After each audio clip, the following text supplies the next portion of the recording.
Peace and blessings be upon them. Imam Hussain TV was established 10 years ago in the city of Isfahan, Iran. We work to cover all aspects of religion, Islamic jurisprudence. Whilst this winter many of you will be enjoying the festive season, Afghanistan is going through a crisis. Every winter the weather will reach temperatures as low as -18 degrees Celsius. With little finances and homes not adequate enough to keep the heat in, many families struggle during this season. The elderly are vulnerable and physically challenged to fight the cold during these days and nights. Young children must walk through snow and ice in order to get to school and return to a chilly and bitter cold home. Imam Hussain Development and Relief Foundation are determined to help. We will be providing households with coal to burn throughout the winter. $150 is all we need. $150 will be enough to provide heat and warmth for one household for the whole of winter. That's $150 for 4 months. You can donate via PayPal, bank transfer, or visit us at www.ihdrf.org to make a donation. Our Imams tell us the best of you are those who help those who are desperate. Help us spread the warmth. Thank you.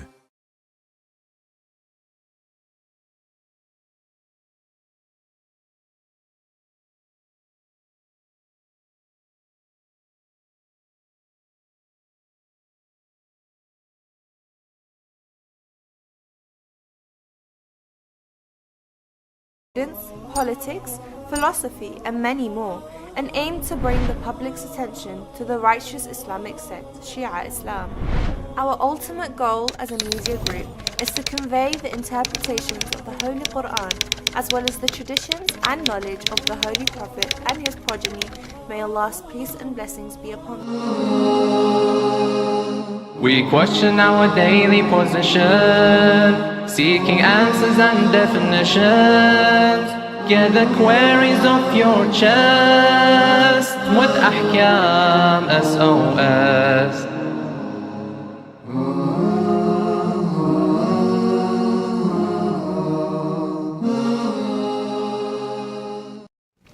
Assalamu alaikum wa rahmatullahi wa barakatuh. Welcome to Ahkam SOS, the show that discusses Islamic duties and practices. Now, if you've got any questions you want to ask us in regards to Islamic law, please send it to the WhatsApp number.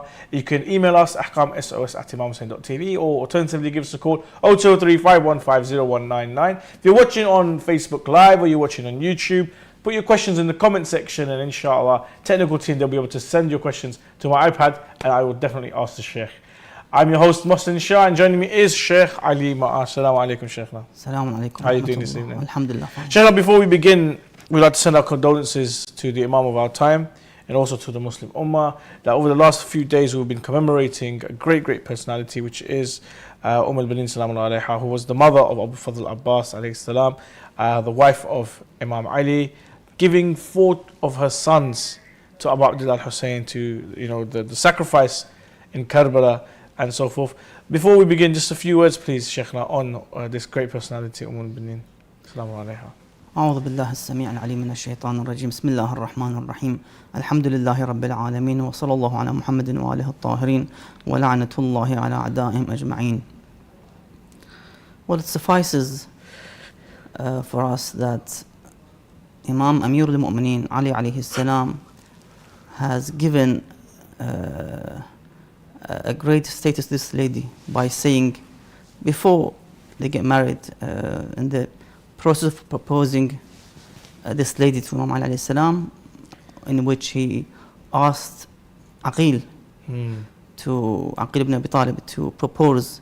And this is the father of Muslim bin Aqil. Yes, to propose a strong woman from a strong and brave tribe, in order for him to be able to marry this brave lady, to give birth to a child who would support his son Hussein in Karbala. Yes. See how the Imam was planning for such a great day, that he would choose the right mother for the right son. Al-Abbas alayhi salam has a great status beside the shuhada. Yes.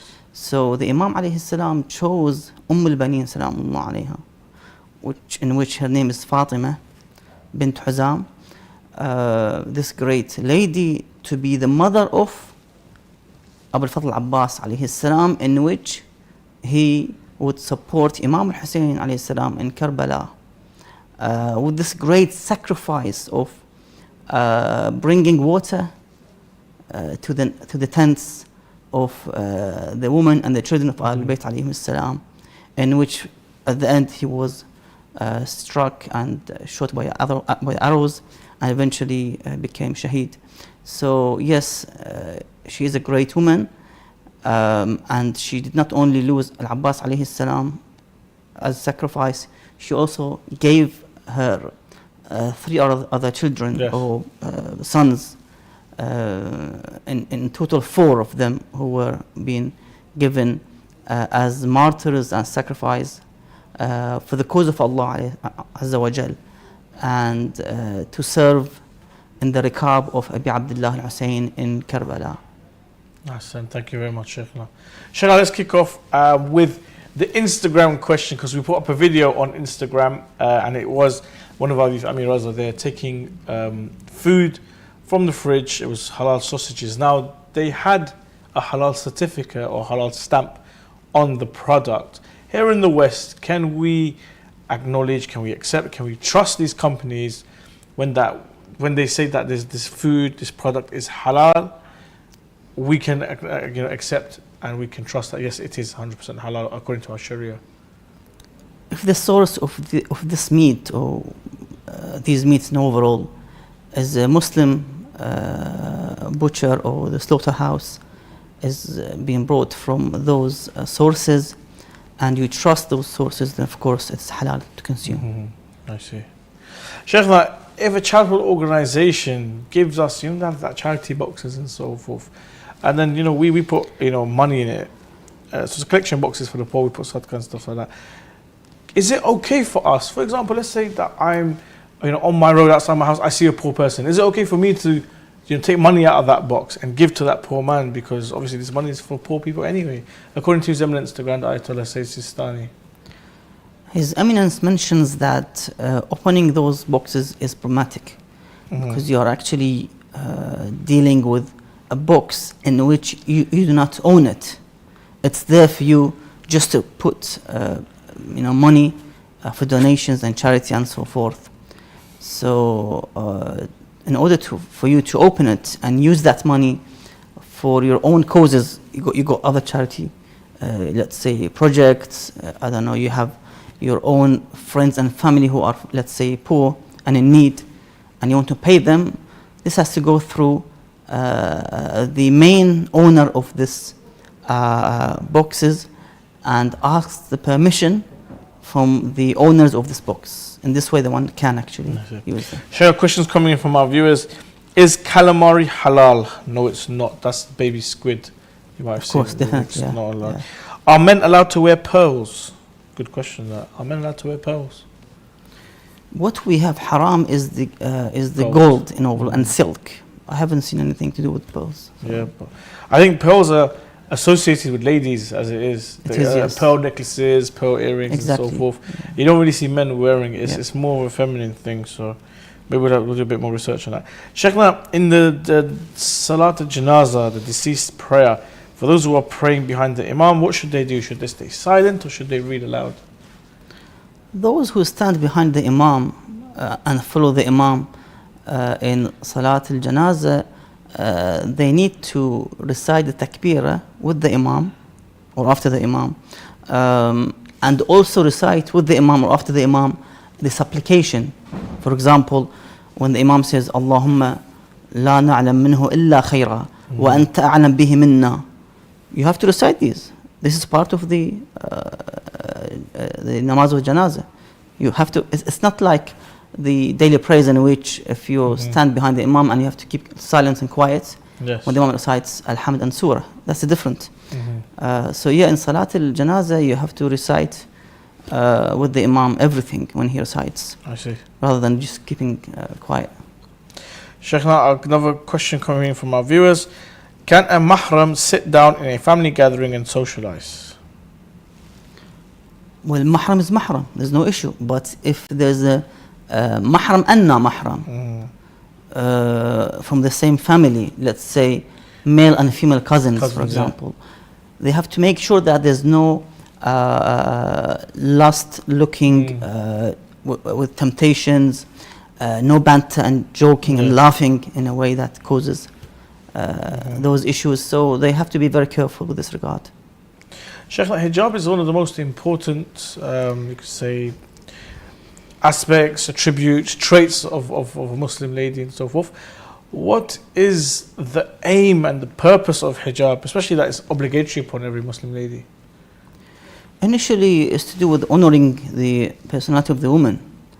I mean, honoring the woman is not to, remove her hijab and allow her to work in the streets, without proper clothing or wearing indecent clothes, especially in the summertime. That's not a way to honor the woman. Honor the woman is not that you would put almost a naked woman in a magazine or advertisement. That's not honor. You're actually disrespecting the woman by showing most of her body on TV, on media and so forth. That's you're trying to using that for your own lust and temptations and interests. That's the problem with those who have misunderstood this Allah's creation, in which Allah states وَمِنْ آيَاتِهِ from the signs of Allah Azza wa Jal, and خَلَقَ لَكُم مِنْ أَنفُسِكُمْ أَزْوَاجًا, that He created from yourselves azwaj for marriage purpose. The woman is not there to be utilized and used in this way, in this indecent way, in media, in fashion and so forth. Second reason would be to protect her from degradation and to protect her from indecent use, indecent usage, as we see with the movies and films and adult movies and so forth, and pornography and so forth. And try to give a status to the woman to be a mother, to be a sister, to be a wife in the society, so the society can morally advance and achieve its goals, rather than we see that people are on the streets drinking, na'udhu billah. There's less breeding in terms of generations upcoming, less respect to the family matters. So the woman is there to deliver a great message, and we have an example, al-Banin Salamullah alayha, in which we commemorate these days her shahada wafat, in which she was a courageous woman, in which gave her 4 sons to support the Islam and Allah's message on earth. And that's what we need to have, such a great mothers, a great sisters, a great wives, in order to support Deen Allah Azza wa Jal. Ahsantum. Shaykh, questions coming in from our viewers. One from YouTube here. Should a Shia Muslim among Sunni Muslims hide his identity or show that he or she is a Shia? This is from someone who was actually being harassed for being a Shia. If there is no life-threatening situation in which one may choose to switch to taqiyya, for example, to hide his identity in terms of saving his life, because as you know, the other side, the mukhalif side, usually to suppress you, he would use violence. And we saw this. Yeah. We saw this in Afghanistan. We saw this in Iraq. We saw this in other countries in which they beheaded Shias. Yeah. The Hazaras in Afghanistan, till today, they've been killed and suppressed. Yes. In Iraq, there's some parts of the country which is mostly by the non-Shias. They kill and behead Shias till today. ISIS is still operating some parts of the Iraq. So taqiyya has got its own situation and position and timing. But in overall, no, if you are in a safe region, why not tell them that I'm Shi'i, I'm a follower of Ahlul Bayt alayhim salam, that's my identity, and here's our evidence from your books, Ahlul Sunnah's books, that narrating, for example, the Prophet said, Ya Ali, anta wa shi'atuka humul fa'azun yawm al-qiyamah. This is in your books, that, O Ali, you and your followers are the winners in the day, in the day of judgment. So we follow Rasulullah sallallahu alayhi wa unlike you who follow the enemies of Ahlul Bayt alayhim salam. I see. Another question from the viewers. I think it's from WhatsApp. Does the qanut have to be recited loudly in all prayers? The qunut mustahab على كل حال. The wajib is to recite Alhamd and Surah in Salat al-Subh, Maghrib and Isha. That's the wajib. Alhamd and Surah, the small Surah. I see. Next question from the viewer. Are perfumes made from animal substances such as amber from ghazal and whale's feces halal? So that's from the waste product of a whale and ghazal. Ghazals are like deers, I guess. From the are they halal to be used? We have to see how this has been. I mean, if istihala takes place, if they're still in its original form or not, if it's been changed. I'm not sure what's the we'll have to process research that one. That's actually a really good deriving question. these from those animals. Yeah, indeed. Sheikhna, why do we have idham in Islam? For example, if someone kills someone, why instead of raising him, we have to kill him as well? So does it mean qisas? It says idham, I-D-A-M. I'm not sure about this word. But there's a qisas. You know, وَلَكُمْ فِي الْقِصَاصِ حَيَاةٌ. In overall, sometimes, of course, these ahkam, as I've said,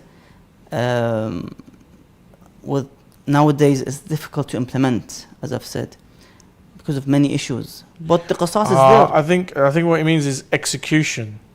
So let me ask that again. Sheikhna, why do we have execution in Islam? For example, if someone kills someone, why instead of raising him, we have to kill him as well?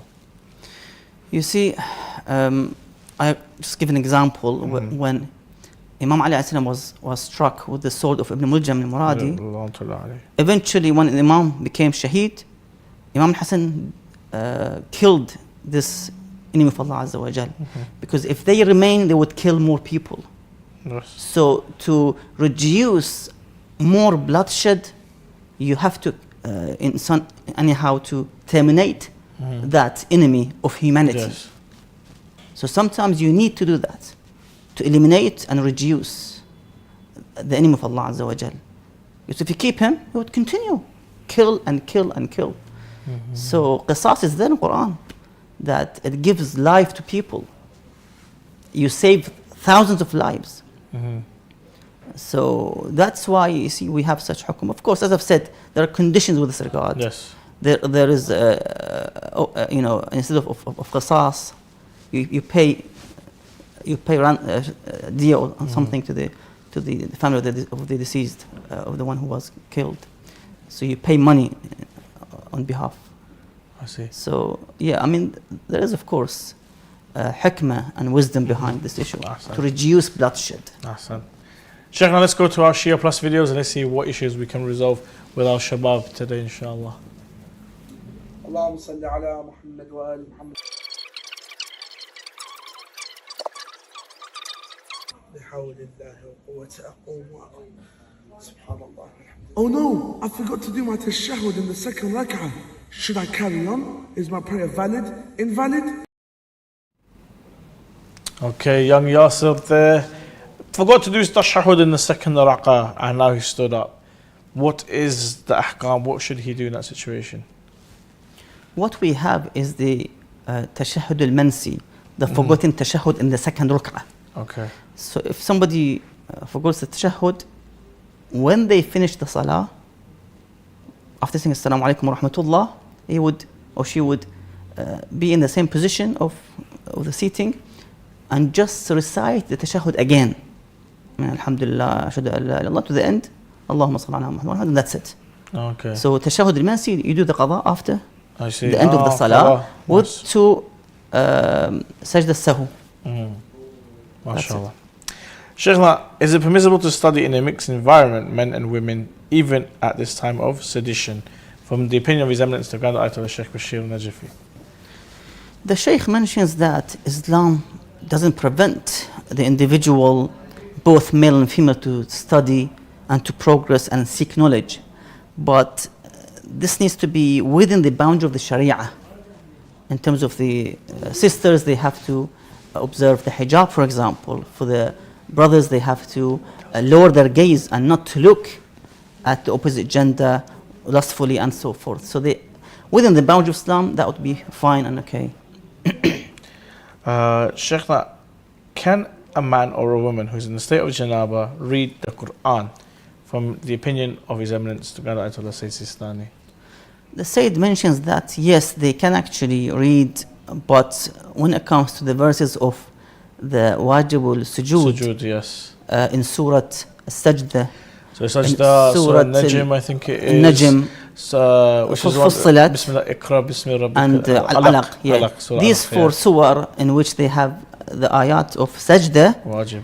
of course, needs to be prevent from reading these Ahsan. four Sajda verses. Excellent. Is it permissible in the third and fourth rak'ah of Salah to recite Alhamd only for the 4 tasbihat, or the 4 tasbihat must be recited?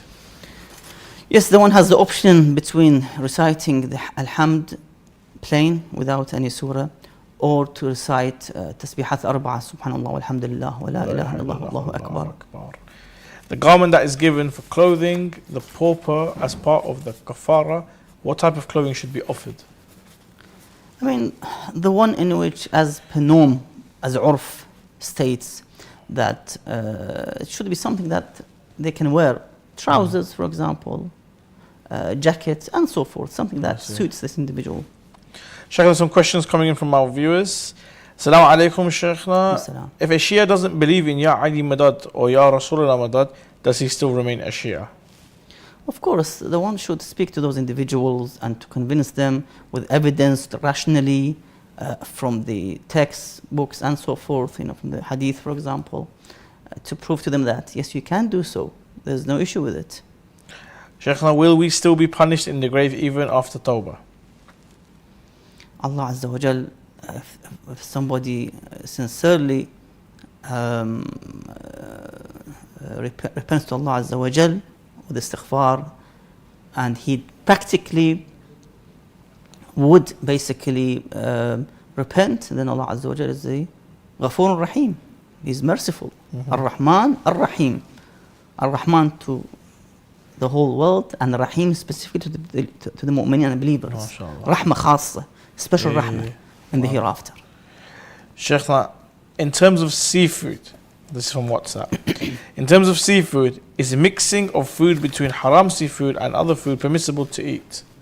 So let's say that someone's made a fish, I don't know, pasta, and there's like tuna in it, and then there's crabs in it as well. So can I actually just remove the crab pieces and eat the pasta with the tuna? I think it's going to be very difficult. One should avoid such food, to be honest, because you might be eating small parts of that, crabs or lobster or whatever, mixed. Yeah. Sheikhna, another question from one of our viewers. What is the ruling about praying next to your wife? What is the distance to keep away from her whilst praying with her? So this, I think it's Jama'ah, two different opinions between the ulama. Okay. The Jama'ah is different. If they pray separately, I think the Islam would not accept if they are close by.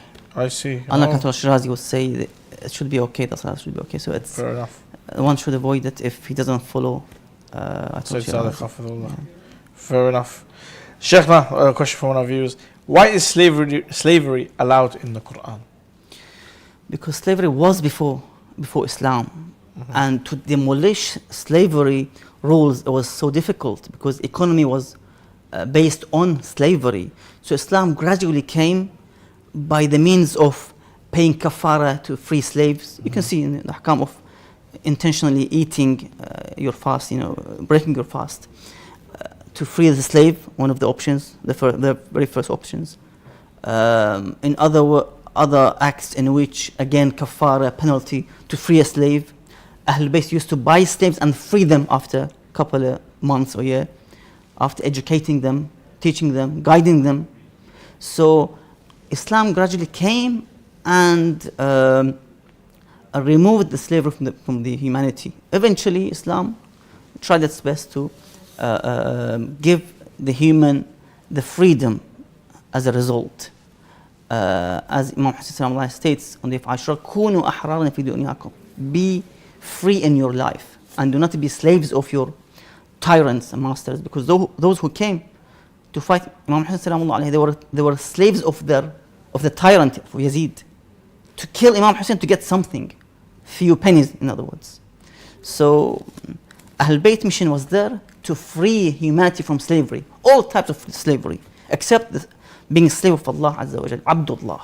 That was their aim, to bring humanity towards worship of Allah Azza wa Jal. Just a quick reminder to all our viewers that this is a live show. We do take in all your questions. If you have any questions you'd like to ask, please send them via the WhatsApp. You can email us. Give us a call, 0203-515-0199. If you're watching on Facebook Live or you're watching on YouTube, please put your questions in the comment section and the technical team will be able to send me your questions via my tablet here, inshallah. And we'll be able to ask the Sheikh your question and inshallah the Sheikh will give an answer. Sheikhna, is it permissible to swear in the course of the transaction even if one is saying the truth? Well, it is makruh and discouraged to swear if you were truthful in terms of transaction. You want to approve something to someone that I bought this with this price and so forth. That's makruh. I mean, it's not worth for someone to bring to bring down Allah's by swearing Majesty. Azza wa Jal for selling small items and even big items. It's not worth it, and it would be haram if it was to do with false swearing, cheating and so forth. There's a narration from Imam Ali alayhi salam. He states, "Bi'u wala tahlifu," sell but do not swear to Allah Azza wa Jal. فإن اليمين تنفق السلعة. That the yameen, the qasam or the oath or the swearing, it would remove it would ruin the product, the item. وتمحق البركة, and it will repel the barakah and the blessing from this item and transaction and business. In other words, you won't see a barakah in your profit, in your income, by always saying wallahi billahi I bought it this much, that much, I'm losing, I'm كذا إلى آخره.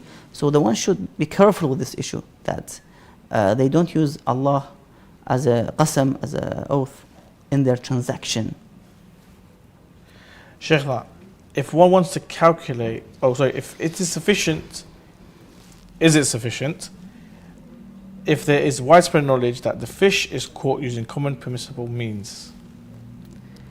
If one is certain, I mean, you can see, for example, through the documentaries or the films in which they would have available in that country, for example, they use nets and other tools to bring out the fish from the sea.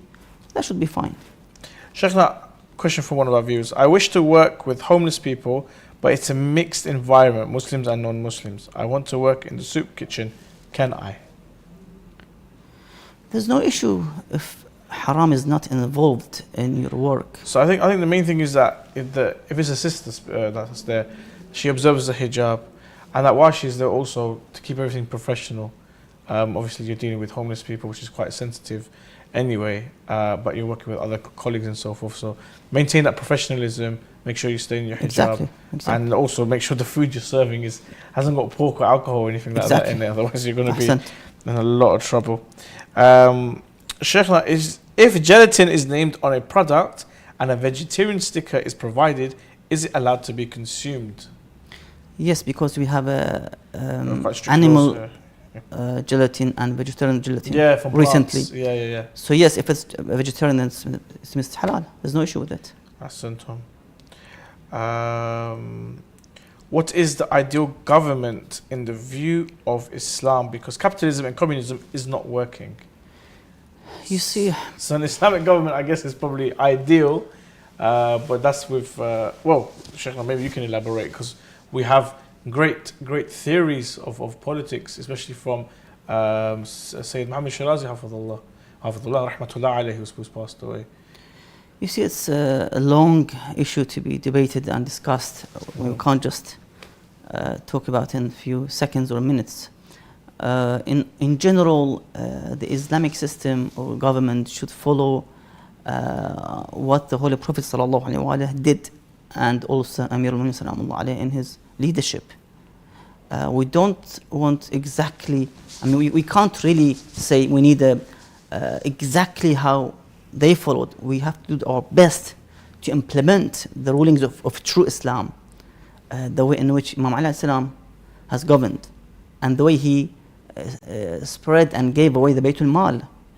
Nothing was kept in the Baytul Mal, all given to the poor people. That not even a poor individual was in his leadership. He says, لَعَلَّ فِي الْحِجَازِ. Maybe if there is one in Hijaz or other place that he hasn't got access to food, then I don't, that's why I keep myself in this situation.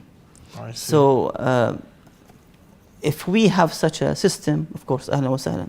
Otherwise, from what we have saw and witnessed, we didn't see something like the leadership of Rasulullah sallallahu alaihi wasallam and Imam Ali alayhi salam.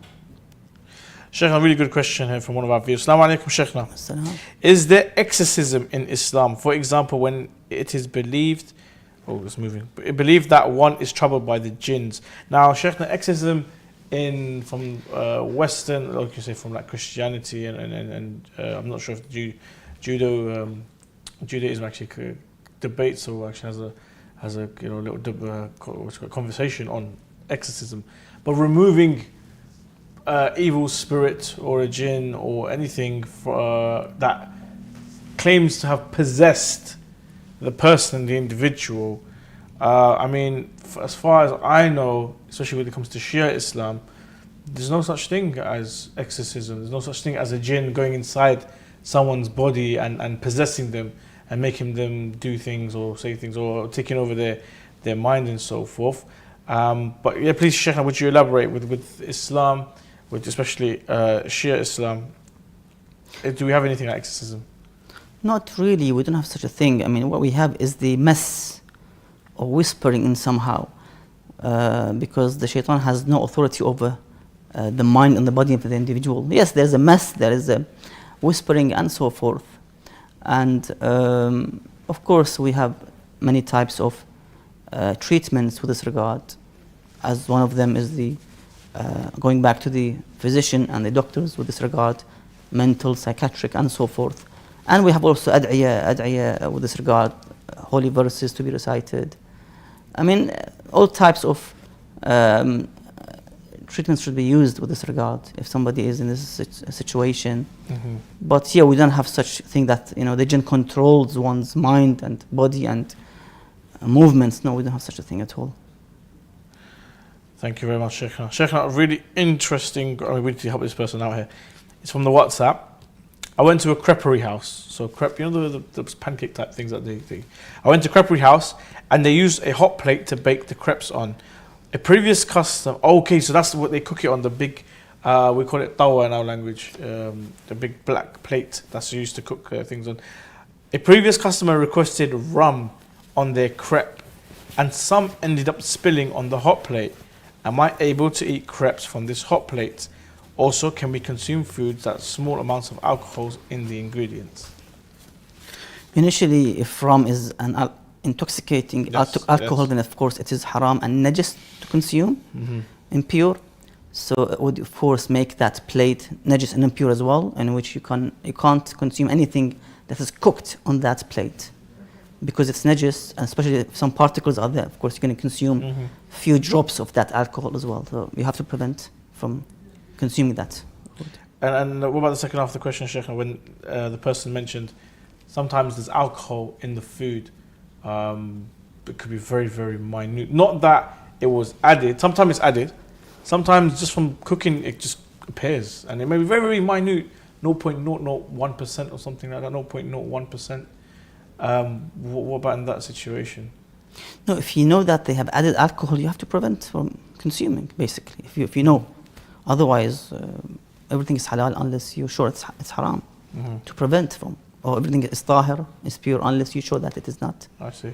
That everything is tahir, unless you're sure that it is أنه ليس بنجس. So it depends really. If you know that you have to prevent, as you mentioned in the first scenario. Sheikh, if one wants to calculate the khums on his property for the first time, is it mandatory for him to take into account every possession of his, such as his house furniture, his car, clothing and such like, in addition to his money and the monthly salary, for which not much remains after his expenses, and those are used for travelling and such like. Yes, indeed, the one as a mandatory and wajib case to encounter everything in his household, from his furniture, from his belongings. But anyhow, the one can refer back to his Hakim Shara, his marja, to come into settlement, into musalaha, to see how much he needs to pay as a result. Sheikh, is it possible for a person who has never paid khums in his life to be exempted on certain belongings such as his house, car, furniture, clothing, or is it mandatory to subject everything he owns to khums because they have not been khumsed, or the khums hasn't been paid on it? Again, they have to go back to their marja or the representation of the marja to see how much to pay, how much is required to be done as settlement, musalaha. Sometimes the marja says only pay half or 1/3 or less or more, or quarter. I don't know how much they have to pay, but in overall, the word is with the marja to see how much they need to pay. As I've said, there's concession, there's discount sometimes because of the first time doing the khums and so forth. Sheikh, if it is difficult to explain the concept of mut'a marriage to the lady and difficult for her to pronounce the prescribed wording, how should one deal with her? And is it permissible to say the prescribed wording on her behalf without intermediary? I mean, the one should basically inform her about, in overall, what this type of marriage is, to understand that this is some kind of marriage and somehow. And of course, the one can ask for, reading the nikah contract on her behalf, take the permission, as the Mawlana do when they go to the weddings, to the contract, to basically read and recite the marriage contract. They ask both sides, for example, for wikala to recite on their behalf, and that's it. The one can actually recite it himself. Do you actually need witnesses for mut'a marriage? I don't think you do you, Sheikh? You see, witnessing in marriage is mustahab and not wajib. Okay. So that people know that they are married. I see. Just in case that there are rumors around that they are dating and so forth. So it's there to tell people that they are now married officially. Sheikh, a question from one of our viewers: is it permissible, or would a Shia girl even consider doing mut'a with a Sunni man who believes in mut'a? You see, in overall, it is not encouraged for this purpose, as I've said before. Because of the different sects and difference in terms of the aqidah when it comes to the aqidah of Ahlul Sunnah and the aqidah of the Shia. Because sometimes the man has the influence over the woman in terms of changing her aqidah in this regard. So it is discouraged in this case for the one to get married to the other than the followers of Ahlul Bayt alayhim salam. And I've said before with regards to the mut'a by Ahlul Sunnah that they have in their fiqh, it is not allowed. So the brother needs to go and ask their Sheikh, is it allowed to marry? Because in their fiqh, it is not allowed. How come he wants to come and get married mut'a with a Shia girl? That's the issue. Sheikhna, from a concerned parent. Assalamu alaikum, brother. I have a question for you about my son who is 13 years old and he's not interested in salah. What should I do with him? Thank you. This is advice to every parent. They have to start very early in terms of teaching them the salah. Gradually, in the age of 6, 7, gradually, slowly. I think also it's important to mention, Sheikhna, that the parents should be praying salah as well. Exactly. Because children copy what they see. So if they see the parents performing salah, it's a lot easier for them to adopt this habit. Sorry, please continue. Yeah, so basically from their early age. But anyhow, it's not too late. They still can encourage this young son or daughter for salah, encourage them. It's going to be very hard, but they can actually somehow, let's say through their friends who pray, who go to the mosque, for example, to go with them, pray with them, for example, let them meet with each other, for example, those mu'min and faithful friends, to pray with them, jama'ah, for example, gradually, inshallah, he would or she would basically be part of the musallin, inshallah. From one of our viewers, Sheikhna, Assalamu alaikum. Assalam. Is the Quran we have today in our homes, is that the exact Quran revealed by Rasulullah sallallahu alaihi wasallam, or something is removed and added while compiling 20 years later, or man may have made a mistake happened? According to our ulama, that this Quran was revealed on the Prophet sallallahu alaihi wasallam, the one that we have at our homes, as revealed on Rasulullah sallallahu alaihi wasallam. Complete Quran without any tahrif or deviating the words of the verses. Ahsant, Sheikhna. Final question from one of our viewers, I think. Okay, there's a question here. Sheikhna, the Quran says if there were two gods, the world would be destroyed. But what if both gods are united and have the same opinion? Is it still impossible that there are two gods? This is actually a theological question, Sheikh. It's not really to do with fiqh. But then again, we're here to answer the people's questions. If there are two gods and they have the same opinion, then is it still possible that they are and they're not fighting? Then is it still possible to have two gods? Yes, we have rational evidence, and with regards to these aqidah issue or kalami issue, in which it's impossible to have two gods, be it agreed or not agreed. If they are agreed, then give it to the other God and let him lead the world. What's the point? Can we have two managers in one company? They both do the same job? No. Khalas, let's have one manager does everything. Yes. If they are in conflict, we have to remove one of them because they're in conflict. One says, let's employ this stuff. The other says, no, let's. That happens to companies so all the forth. time. Let's be honest. And then they have to go with the majority vote. Exactly. So it's not going to work at all. It's a democracy, and I don't think Allah subhanahu wa ta'ala or any God works as a democracy. Let's go back to the questions. Sheikhna, what is the benefit of restrain and containment of one's rage? Of course, it brings calmness to the one's mind and soul. So the one who is patient, the one who has hilm, in other words, patience in dealing with social issues. Also, it would repel grief, sadness, regret, because you haven't taken any action due to your rage and anger and so forth.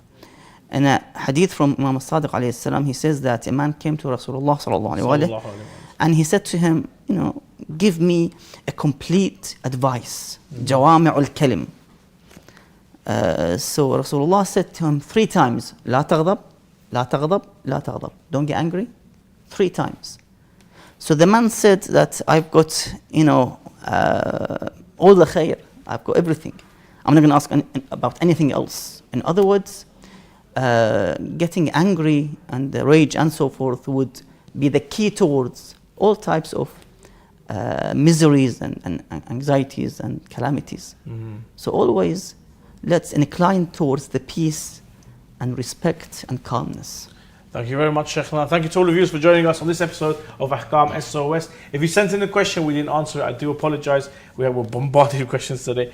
But inshallah, we'll carry those, take them questions over to Wednesday, inshallah, and we'll be able to answer them. If you have a question you'd like to ask, please send it via the WhatsApp, the email address. If you have TikTok, follow us on TikTok at Ahkam SOS, and we'll be able to give you content and ask some of your questions there. Inshallah, we'll see you on Wednesday, 6:30 here on Imam Hussain TV 3. Assalamu alaikum wa rahmatullah wa barakatuh.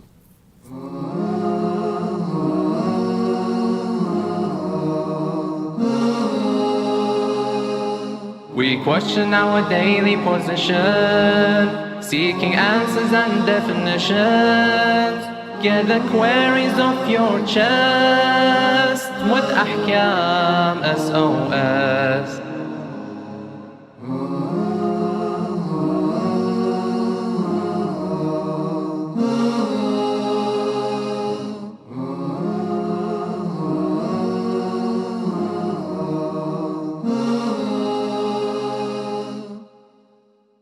Whilst this winter many of you will be enjoying the festive season, Afghanistan is going through a crisis. Every winter the weather will reach temperatures as low as -18 degrees Celsius. With little finances and homes not adequate enough to keep the heat in, many families struggle during this season. The elderly are vulnerable and physically challenged to fight the cold during these days and nights. Young children must walk through snow and ice in order to get to school and return to a chilly and bitter cold home. Imam Hussain Development and Relief Foundation are determined to help. We will be providing households with coal to burn throughout the winter. $150 is all we need. $150 will be enough to provide heat and warmth for one household for the whole of winter. That's $150 for 4 months.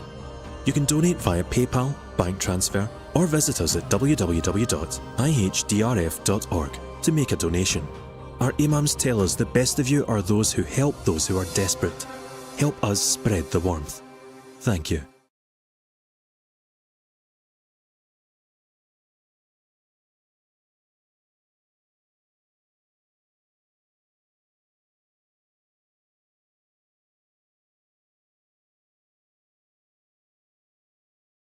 Imam Hussain Media Group is a virtual university that works on a global scale to spread the true message of the Prophet and the Ahlul Bayt's peace and blessings be upon them. Imam Hussain TV was established 10 years ago in the city of Isfahan, Iran. We work to cover all aspects of religion, Islamic jurisprudence, politics, philosophy, and many more, and aim to bring the public's attention to the righteous Islamic sect, Shia Islam.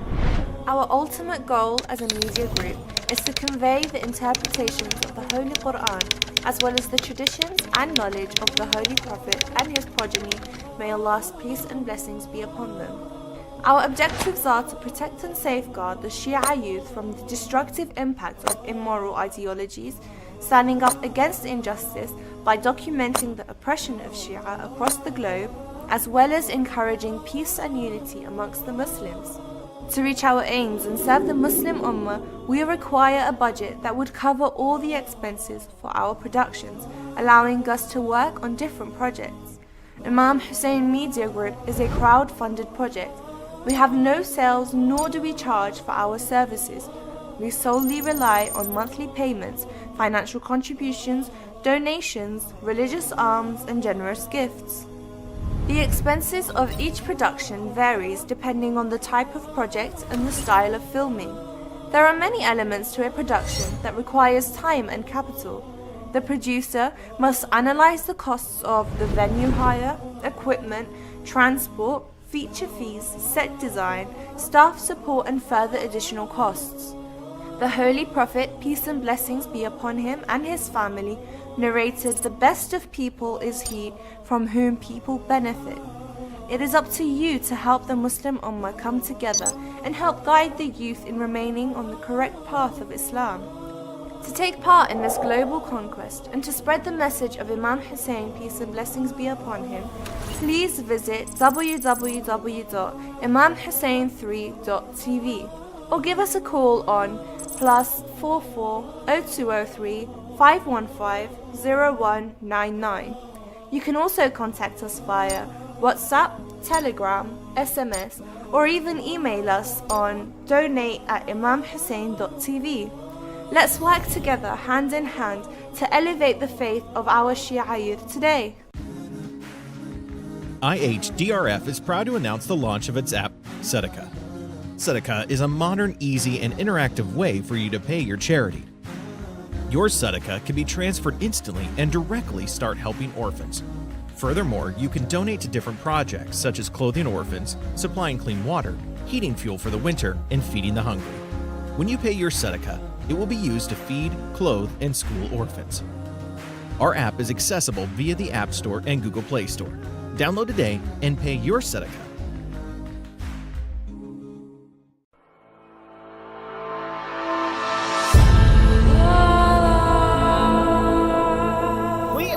Have a duty towards the preservation and the propagation of the message of Imam Hussain alayhi salam. Indeed, one of the best ways to work towards the reappearance of Imam al-Mahdi ajjalallahu ta'ala farajul sharif is through promoting the values of Karbala. Imam Hussain Media Group is the only Shia television network that broadcasts globally in 5 different languages. Arabic, Farsi, Turkish, Urdu, and English. We are appealing to the lovers of Imam Hussain alayhi salam worldwide to support the channel such that it may continue its global operations. Imam Hussain Media Group is seeking 1,000 partners to pledge to a £14 contribution per month. This will allow the channel to sustain its operating costs as we continue to spread the message of Imam Hussain alayhi salam in multiple languages across the globe. You be a part of this great legacy and donate today.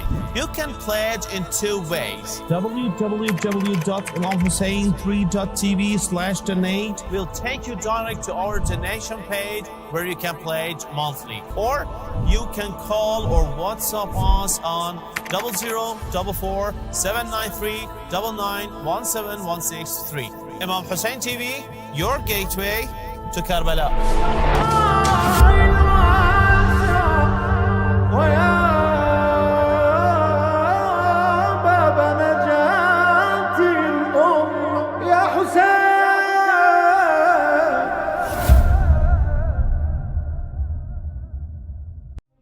Fatima is a part of me. Whoever angers her angers me.